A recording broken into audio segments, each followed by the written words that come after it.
welcome to another Absolutely Outdoors. Today we're with Donald, and Donald is at Reynolds in Opelika. It's Reynolds Gun Shop. Now, if you're not familiar with that, that's the old stories. But I've been knowing Donald for 20 years, maybe 30 years, I don't know. And when I talk about Reynolds, I keep saying stories. It slips, but it's Reynolds now. How long has it been? Been Reynolds Outdoors now for since August of 16, so it's pushing up to 2 years. I should get used to it by now, being Reynolds. But anyway, I keep forgetting.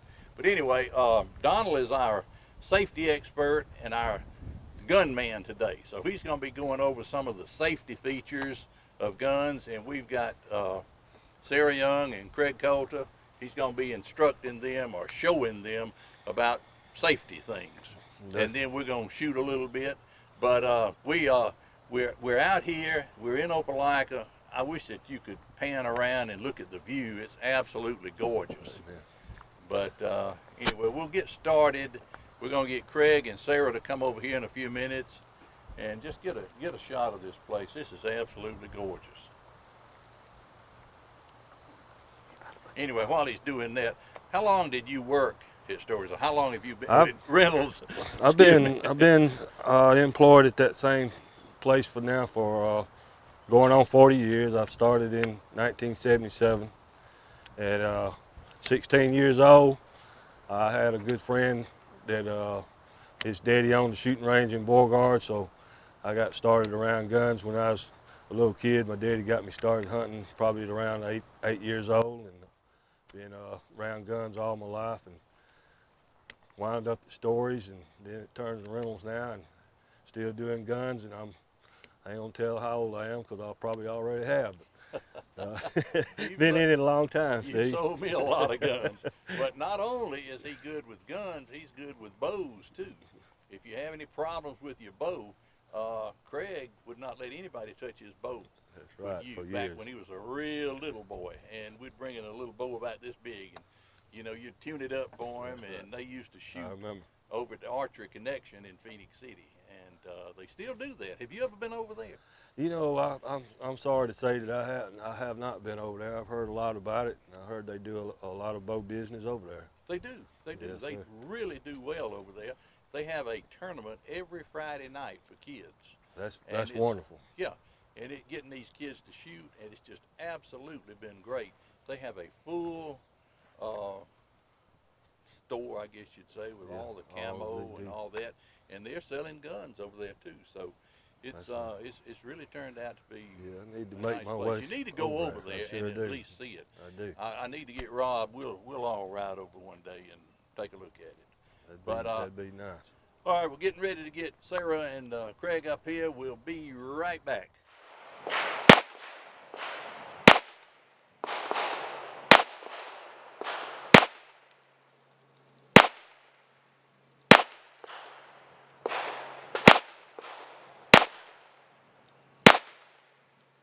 Hello, I'm with Sarah and Craig today. As we talking a little bit today about hunter safety and gun safety, and going to be going over a few things as we progress along. And it's just 10 Commandments of gun safety. It's a little old booklets like this you can pick up at any retail gun store, or you can probably get it offline. The main thing is treat every gun as if it was loaded, and keep the muzzle, which is the end of the barrel, in the proper direction at all times, even when it's not loaded. And the best habit, I got a lot of bad habits, but the best habit I got is when somebody comes up with a gun or I'm presenting a gun to somebody, I always open the action and check the action to make sure it is unloaded before I hand it to them. And I sure hope they would do that in return to me if somebody's handing me a gun, and that happens a lot in the business I'm in. Keeping the muzzle in the safe direction, and is the main commandment. That's the first commandment in this little booklet here. And the second commandment, you should always treat firearms as if they was loaded, and until you're ready to use them, they shouldn't be loaded. You should keep them unloaded at all times, other than when you are on the range or out in the field hunting. third commandment is don't rely on the gun safety. A lot of people do that, and that's not a good idea. The safety on this Browning right here. This is a Browning automatic, semi-automatic shotgun. Most safeties on automatics are located right behind the trigger or either in front of the trigger. And over and unders, you'll find them in different places. Most of them over and unders, and some pumps are actually right here on the tang. And this would be the muzzle that I was talking about. You always keep it in a safe direction and not towards somebody. And don't load the gun until you, like I said, until you're ready to shoot it. And this, of course, is a trigger, and this is what makes it shoot. And this semi-automatic, it's gonna shoot 3 times if you got 3 shells in it and throw 1 out. That's why they call it automatic, semi-automatic, because each time you pull the trigger, it will shoot 1 time. And this, like I say, that's an automatic shotgun. They come in double barrels, side by sides, over and unders, and pump actions. Most of the shotguns are gonna be them type of actions. And it's also a dangerous thing to have. You need to know what's beyond your target. You know what I'm talking about when I say that, Craig? Yes, sir. Okay, and how about you, Sarah? I mean, Yes, if you're sir. shooting out there across that pond and it's a truck and somebody having a picnic over there, you definitely wouldn't want to be shooting toward them. So you need to know what's beyond your target. With a shotgun, the distance ain't as critical as it is with a rifle, and we'll be talking about the rifles a little later on today. But shotguns it is dangerous up to probably 200 or 300 yards maybe, but a rifle's a different story. It's even further than that. So you need to make sure of your surroundings when you're shooting both rifles or shotguns, and using proper ammunition. I had brought some ammunition. I hadn't got it out here right now with me, but it is a critical mistake. This is 12 gauge. It's a critical mistake to take a 12 gauge and have some 20 gauge shells in your pocket and accidentally put a 20 gauge in. And in a 12 gauge, the 20 gauge will actually slide down into the bore of the barrel, which will cause, you know what that would do. If you shot a 12 gauge shell behind a 20 gauge, it's going to blow up the barrel, and it's going to hurt you. It could actually kill you. So that's a critical mistake that some people make, not only in shotguns but in rifles too. So that's something you need to be well aware of, the ammunition that you're using. And reloading shotguns and rifles, you need to make sure after you shoot out the shells, it will be in an open position on an automatic. You need to make sure you put the safety back on, put your first shell in here and mash the button here, and that will put the first one into the bore of the barrel. And then you put 2 more or 1 more, or even some shotguns will hold up to 5, 4 in the bottom and 1 in the top. So there it is, it's unloaded again. And hunter's orange is another thing that we do. You have to use this in Alabama, and it requires 144 square inches. You have to use this in everything you do as far as hunting in the field, but wild turkey hunting. It's not a requirement in turkey season, although sometimes in points I think it probably should be up to a certain point of the hunt, but it's not a requirement in turkey season. But it is required 144 square inches as you do everything but dove and turkey. It is dove. You don't have to wear it in dove either. But hunter's orange is very important, and I wouldn't go to the woods without it. It's a lot of people have got shot because they didn't have on hunter's orange. Put another shell in? Yeah, it's in. Okay. Pull. Good shot, Seth. Greg, come on over with that little 22 Browning. And this is a little semi-automatic. Go ahead and show me that it's unloaded. There you go. That's a good job. This is a little Browning takedown 22 automatic, semi-automatic. It is tube fed from the rear. That's how you load it up, and it's the safety right here. And of course, this works the action, and this is how you show everybody that it's unloaded, by pulling that back and turning it around. These are neat little guns.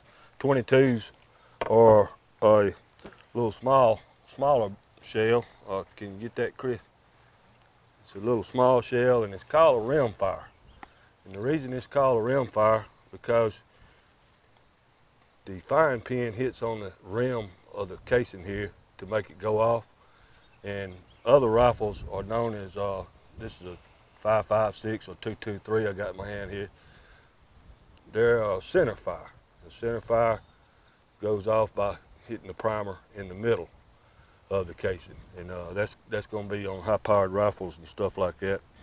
And handguns, most of the handguns nowadays, this is a 38 special revolver. I'm showing y'all it's unloaded 38 special revolver. And the reason to call it a revolver is because this cylinder right here turns around as you work the hammer.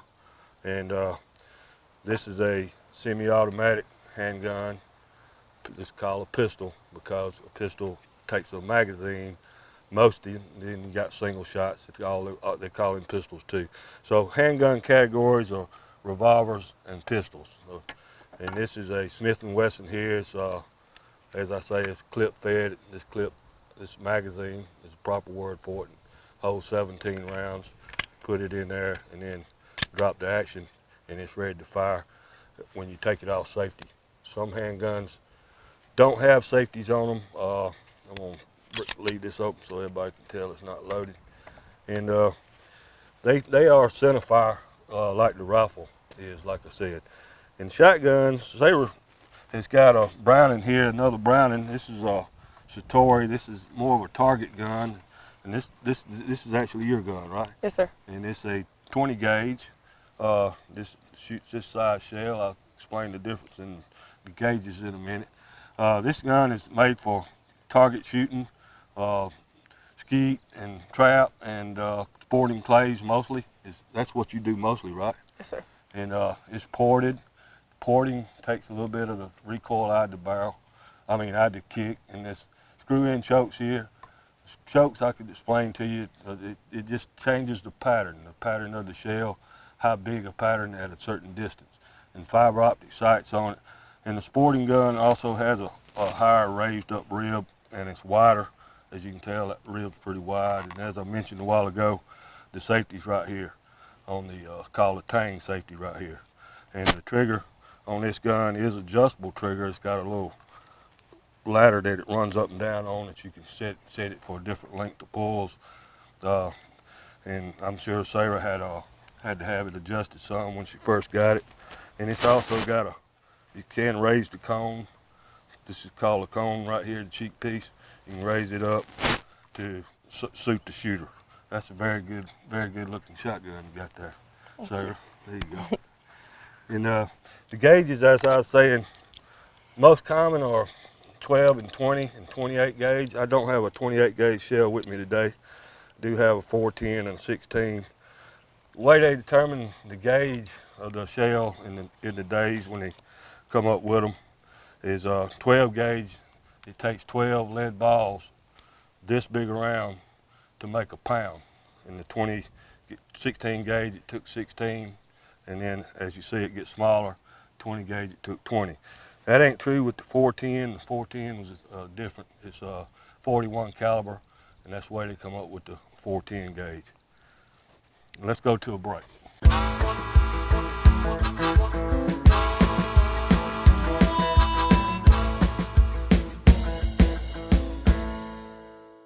Boost your community presence by advertising in the Citizen of East Alabama. Advertise with us 4 weeks or more and get free TV and website mentions. Visit these businesses today. Energy Savers Air Conditioning and Heating Services, Rainbow Foods at 4 locations in Phoenix City and Smith Station, Golden Acres Baptist Church on South Railroad Street, Summer Tree Apartments on Stadium Drive, and Archery Connection in Phoenix City. We're committed to community news that you care about. Get Thursday's edition in your mailbox or visit us online at citizenofeastalabama.com anytime.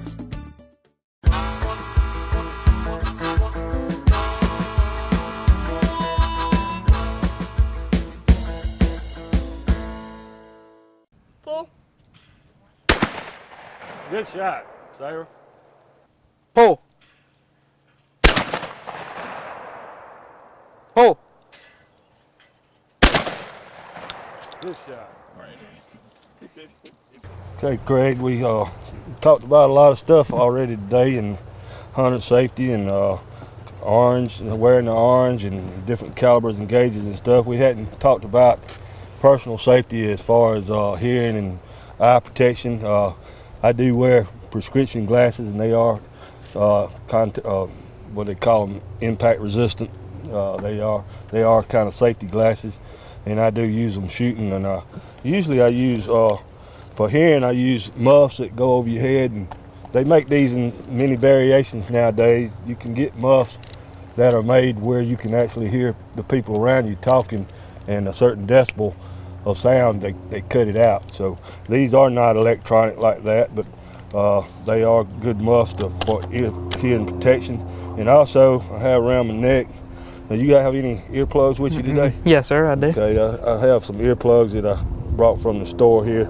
And the way to put these things in, most of them, you just squeeze them together and then insert them into the ear. And when you let go of them, they'll slowly, as you see, it's getting bigger, swell back up to cut that canal out.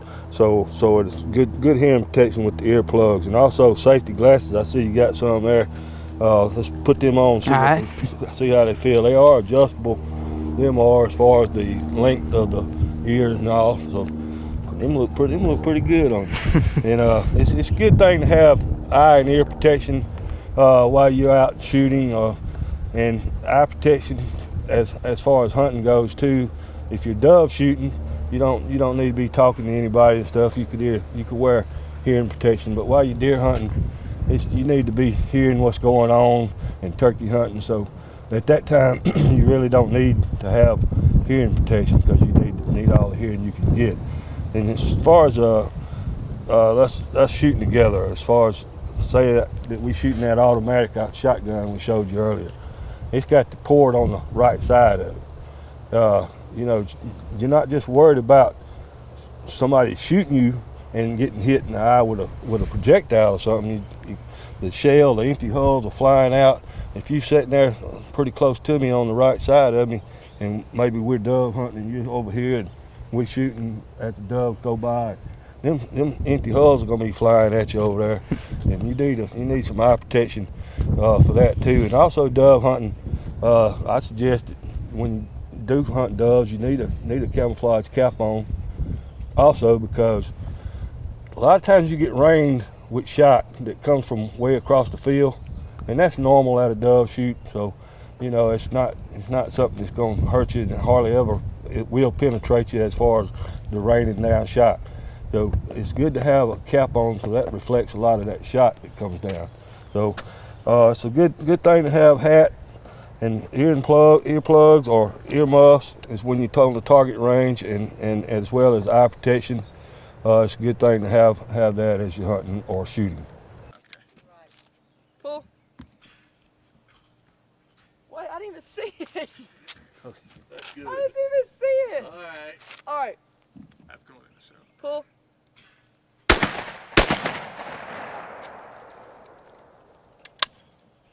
It's been a minute. I can't hear you.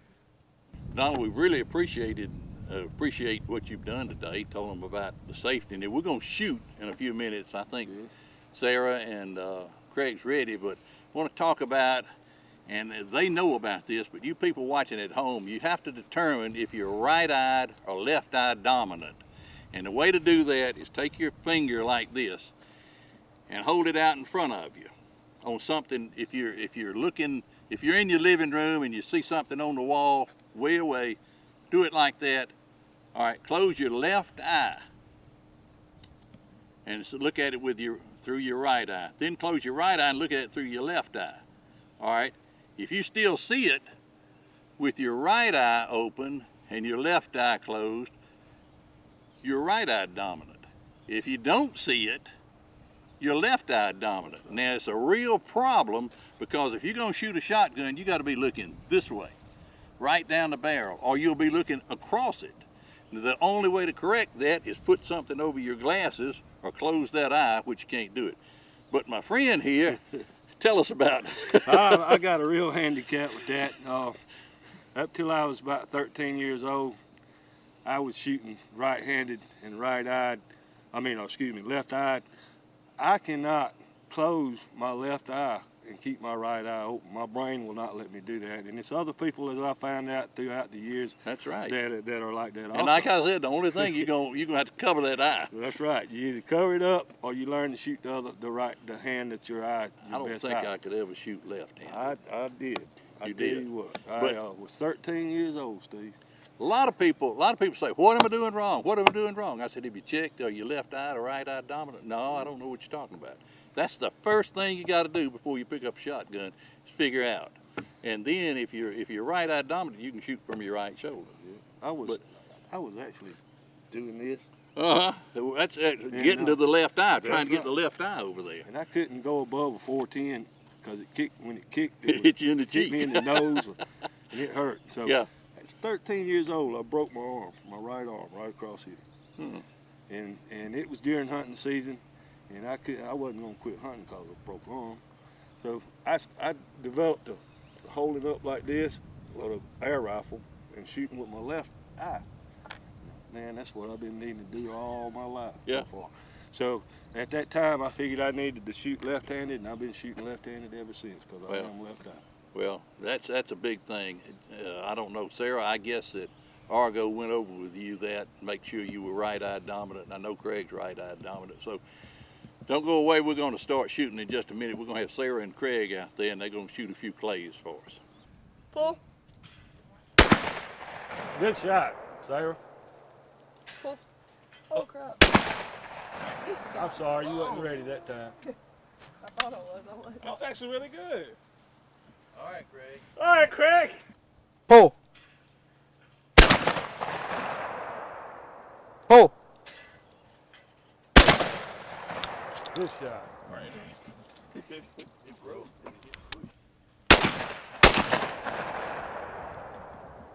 Put another shell in. Yeah, it's in. Okay. Pull. Good shot, Seth. You got two more you want to know? Yeah. Pull. Should have got two more shells, I told you. I'd like to thank everybody for watching today. I'd like to thank Craig for shooting and Sarah for being here. And of course, Donald, you did a great job, man. Seth, we appreciate you being here. For CTV, I'm Steve Abbott. See you next week. Thank y'all.